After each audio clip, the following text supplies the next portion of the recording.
Okay, the last part of chapter 4, just a few more minutes, I wanted to mention about these women.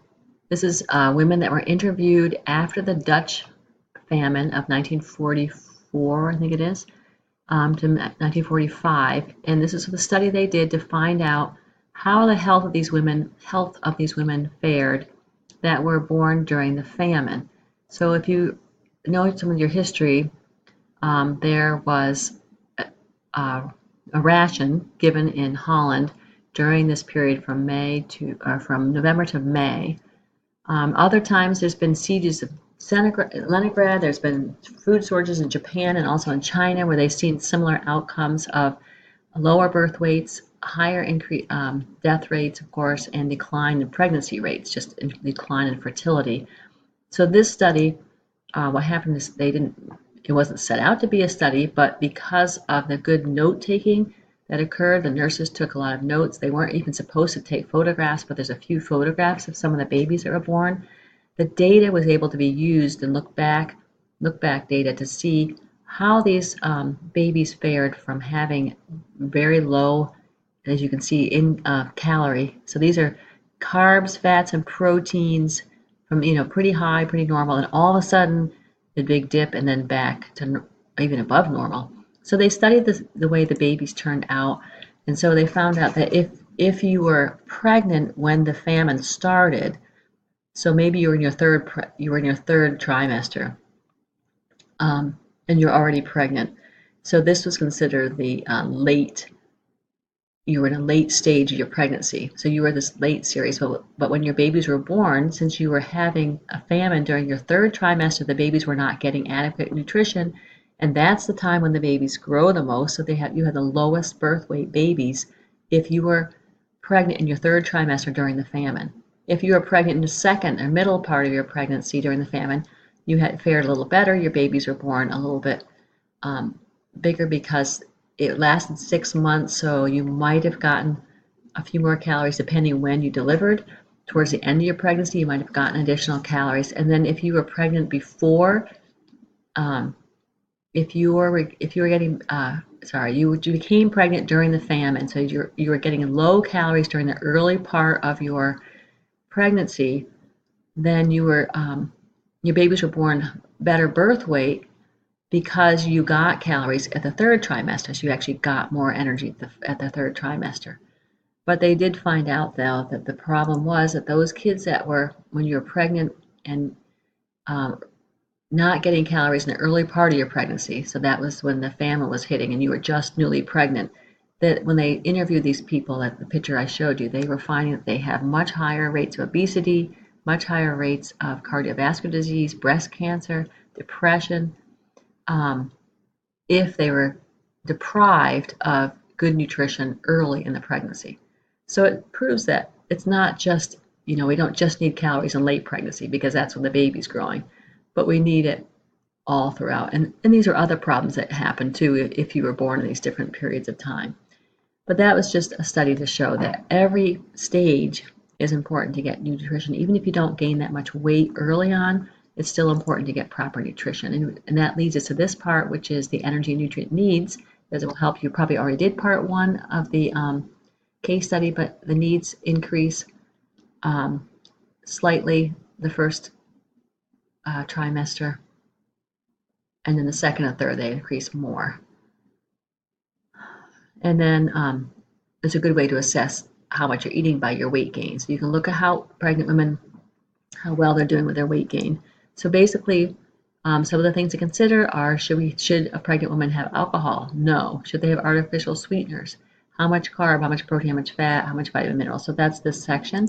So the carbohydrates, it's the same, 45 to 65% of total calories, but the minimum is higher. The minimum for an average adult is 130, but 175 if you're pregnant, because you want to make sure not to go into ketosis.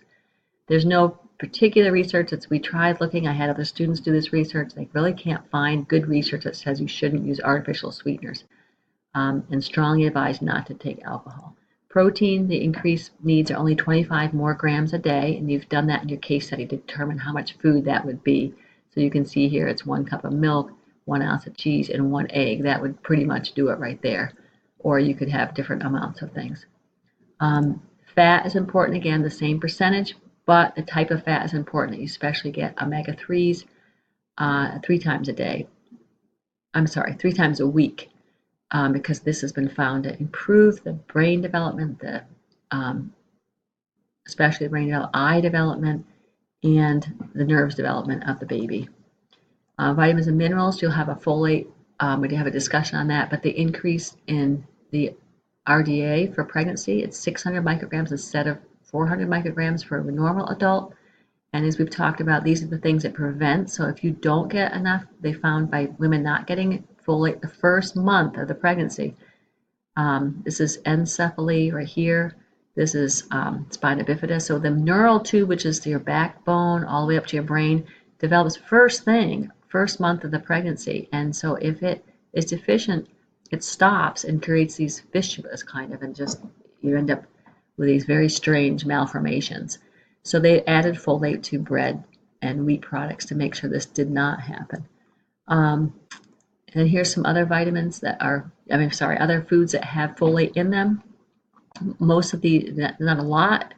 You can also find it in greens as well as this, but the main source is fortified foods, and that's because now we do fortify, and you'll be sure to get the nutrient that way. Other vitamins, choline is important for fetal brain growth, intellectual development. It goes hand in hand. Vitamin A is needed for cell differentiation and also to keep the mom healthy, immune system strong. So if you happen to have an HIV mom, you need to make sure there's enough vitamin A, but you won't find it in most multivitamins because the excess, getting too much vitamin A can cause defects in the baby, as well as liver damage and kidney damage. So that's one vitamin, because it's fat soluble and it stores in your body. We don't need excessive amounts, and that would only happen in a supplement, as a supplement. So we're careful of the supplements. Vitamin D is another nutrient that they've been seeing that most pregnant women or women of childbearing age are deficient in. So that is important for the immune system and fetal growth. So we might need to be adding that to our supplements. We already talked about mineral, needing just the 3 servings a day. Fluoride, we don't need to take when you're pregnant because it does transfer to the baby. It's not recommended as a supplement. You'll get it in your water. Some babies are born with teeth, very few, but I've seen it. The minerals then, let me move this out. Additional, we need extra iron because of the fetus and placenta. We need extra for our red blood cell and our extra mass of blood that we have. And then we lose quite a bit at delivery.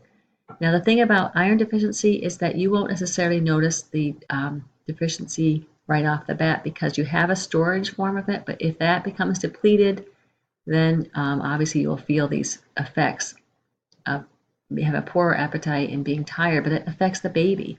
So not having enough iron can affect the brain development because of lack of oxygen. Imagine just not getting oxygen in your brain. So here it shows an anemic mother ends up with low birth weight babies, some that do not survive, and if it does survive, it can have other problems like more prone to disease, mental development, disabilities.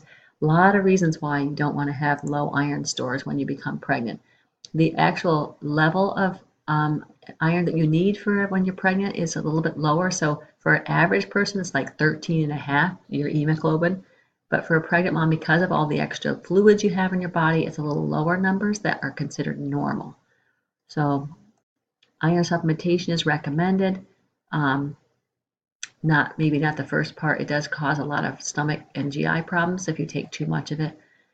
So here's some recommendations. The RDA is 27 for a pregnant mom, but no more than 45. Unless she's really very deficient, then you may have to give intravenous iron to just build her back up, her blood up. Other minerals, iodine, extremely important for brain development. Sodium, just to maintain your water balance so that you have plenty of fluid to carry nutrients to the baby. And then zinc, if you have a high fiber, is just generally needed for cell development, but if you're a vegan pregnant mom, you might have some interference. And if you're taking extra iron, you might have some interference. So it's something you need to be taking if your iron is too low to make sure you supplement with that. And then here are some other factors that you might run into that's the pica. So that's the eating disorder where people eat non-food substances usually because possibly they're deficient in iron or other minerals. So they desire to try things like dirt, cigarette butts, paint. That has been seen, especially in pregnancy. Different herbs that you should not take during your pregnancy because they can cause contractions and you could have miscarriage or early pregnancy or early delivery. I know borage oil, some of these things you might see because FDA does not monitor herbs. You need to know which things are not safe in case your client is taking some different teas and things. Here's just an overview that you need extra calories, variety of foods, and these essential nutrients, plenty of fiber to prevent constipation. And then a vegetarian, of course, has some different needs. You have to make sure they're getting B12 and vitamin D because they're not drinking milk. A vegan, at least a vegan, would not be drinking milk. A vegetarian might be, depending on their diet. And then here, you need to look carefully at the multivitamin supplements that you might give. Most nutrients you can get from the diet except for iron and possibly vitamin D. And then I think the last thing is just considering when you look at the supplement, make sure you notice what it has in it. You'll notice that this has the folic acid added to it, has iron added to it. Vitamin C is good because vitamin C helps with iron absorption, so that's good. The iodine's in there, and this is another one. So when you look at prenatal vitamin supplement labels, that's important to find those things. I think that you might see there's some other things that can happen with your pregnancy. You want to make sure you be careful of food safety. Listeria is particularly dangerous bacteria that can cause birth defects. Be careful of mercury in certain fish. So some fish have high mercury content, especially those that are higher on the food chain. So be careful of making sure to avoid this that you see here, mackerel, shark, albacore, and so forth. Those are dangerous for the baby to have extra mercury. Here's some ideas about how much exercise. It helps with the oxygen, as I mentioned earlier. So probably you don't want to start a new exercise regimen, but it's too hard, too vigorous, but you need to continue 3 to 5 times a week for like half an hour. And then one other thing could happen, you might have a mother who's vomiting uncontrollably, this hyperemesis gravidarum. That might require extra fluids and hospitalization because they're losing so much fluid. And some things that can prevent the vomiting and the nausea, it might be B vitamins, multivitamins, and ginger have definitely been proven to be helpful to prevent that. Heartburn can be more likely because, as we saw in that picture, the stomach is kind of crammed up and sometimes the food can push back up in the esophagus and cause heartburn, constipation if you're not getting a good diet balance of fiber. And I think the last thing these are some review questions. Some review slides on your list of slides. That completes all of the slides for chapter 4. This is material that's in your book. You can read it that way, or if you want to just review it on here, there's notes on some of the slides you can read, and that will prepare you for the material for this chapter. All right, thanks guys.